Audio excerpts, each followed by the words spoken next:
This video only for a medical practitioner as a part of their syllabus. Our motive is to clear the concept of the medical student for the betterment of their academic qualification. Note: do not take any medicine without the proper guideline and prescription of any medical practitioner. Hi everyone, welcome in our health step session. आज के session में हम बात करने वाले हैं avian 400 के बारे में। आज के वीडियो में हम ये समझने वाले हैं कि एवियन 400 क्या है और इसके क्या फ़ायदे हैं, क्या नुकसान है और हमारे बॉडी में किस तरह से ये काम करता है। सबसे पहले हम समझते हैं कि एवियन 400 क्या है। एवियन 400 एक विटामिन ई, बोले तो फैट सोल्यूबल विटामिन है। ये हमारे बॉडी में किस तरह से काम करता है, सबसे पहले ये समझते हैं। ये सेल के मेम्ब्रेन को टूटने से बचाता है, मतलब कि ये सेल को प्रोक्सीडेशन से रोकता है। प्रोक्सीडेशन से रोकने का मतलब होता है कि ये सेल का जो मेम्ब्रेन है उसको इंटैक्ट रखता है, बचाए रखता है। यदि सेल का मेम्ब्रेन टूट भी जाता है तो उसे हील करने में, रिपेयर करने में काफ़ी मदद करता है, जिससे जो अपना नर्वस सिस्टम है वो स्ट्रांग रहता है, इम्यून सिस्टम स्ट्रांग रहता है और स्किन हेल्दी रहती है। बाल का कम झड़ना और बालों का जो स्ट्रेंथ है उसे मजबूत रखना इसका सबसे ज़्यादा काम होता है। ये बालों में जो ब्लड सर्कुलेशन है उसको भी बढ़ाता है, राइट।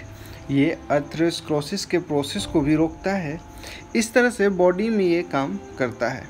ये एंटीऑक्सीडेंट भी है और इसलिए इसका अलग अलग जगहों पे अलग अलग काम है। अलग अलग जगहों से क्या मतलब है कि इसे मेडिकल प्रैक्टिशनर द्वारा तो बेचा ही जाता है, ये ब्यूटी पार्लर में भी बहुत ज़्यादा चर्चित में रहता है। इसे हम लोग टॉपिकल और ओरल दोनों तरह से यूज करते हैं। टॉपिकल कहने का मतलब है कि इस टैबलेट को हम लोग स्ट्रेच मार्क के जो हमारे बॉडी में बन जाता है वहाँ पे भी इसको हम लोग खोल के इस टैबलेट को वहाँ पे लगा लेते हैं। ओरल का मतलब कि इस टैबलेट को हम लोग एक दिन में एक गोली खाते हैं। जैसा कि आपको पता है या जिसको नहीं पता है कि हमारे बॉडी को, जैसे मेल है या फीमेल है, मेल को 8 mg पर डे हमें विटामिन ई की ज़रूरत पड़ती है और फीमेल को 10 mg per day vitamin E की ज़रूरत पड़ती है। हमें एवियन 400 को रात में सिर्फ एक गोली खाना चाहिए। मेरा कहना है कि कई बार डॉक्टर इसे 2 गोली प्रिस्क्राइब करते हैं, एक गोली मॉर्निंग में, एक गोली शाम में। बट मेरा मानना है कि यदि आप रात में एक गोली खाते हैं तो ये हमारे लिए ज़्यादा बेनिफिशियल होता है, क्योंकि हमारे बॉडी को ज़्यादा टाइम मिल जाता है इसे मेटाबोलाइज करने के लिए।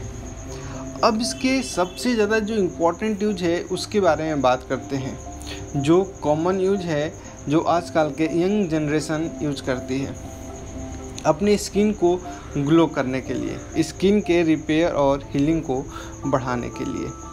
इसका जो सेकंड यूज है वो हेयर फॉल में है और जो थर्ड यूज है वो आर्टरी में ब्लॉकेज से भी रोकता है। ब्लॉकेज से कहने का मतलब कि ब्लड वेसल से जैसे जो बीमारियां होती हैं उस बीमारियों से ये बचाता है। फोर्थ इसका जो यूज है वह फर्टिलिटी को बढ़ाता है, जैसे मेल फर्टिलिटी को ये इंक्रीज करता है। ये रेटाइनल इंजरी में भी काफ़ी कारगर मेडिसिन है। अब बात करते हैं इसके ओवरडोज का। इसके ओवरडोज का क्या साइड इफ़ेक्ट पड़ता है। इसके ओवरडोज का साइड इफ़ेक्ट सबसे ज़्यादा ब्रेन रिलेटेड है, जैसे चक्कर आना, आँख में धुंधलापन आना, पेट दर्द, नौजिया, वोमिटिंग, ये तो कॉमन साइड इफ़ेक्ट है। यदि किसी प्रकार का कोई आपको इंटरनल ब्लीडिंग या किसी प्रकार का कोई भी एक्सटर्नल ब्लीडिंग है तो उस समय इस मेडिसिन को ना लें। ऐसा क्यों? क्योंकि जब हम ड्रग इंट्रैक्शन के बारे में पढ़ते हैं, जैसे कोई आयरन का टैबलेट ले रहे हैं या वारफेरिन ले रहे हैं, तो उस समय इस मेडिसिन को प्रिस्क्राइब नहीं करते हैं, ठीक है। अब क्या है कि इस मेडिसिन का कुछ एक अलग यूज है कि इसे हम कहाँ रखना चाहिए और कहाँ नहीं रखना चाहिए। इस मेडिसिन को हम सनलाइट से बचा के रखते हैं। क्यों? क्योंकि सनलाइट ने विटामिन ई को डिजेनरेट कर देता है, इसीलिए इस मेडिसिन को सनलाइट से बचा के रखें। ऐसी वीडियो के लिए हमारे चैनल के साथ बने रहें और आप किस मेडिसिन के बारे में जानना चाहते हैं अपना सजेशन कमेंट बॉक्स में दे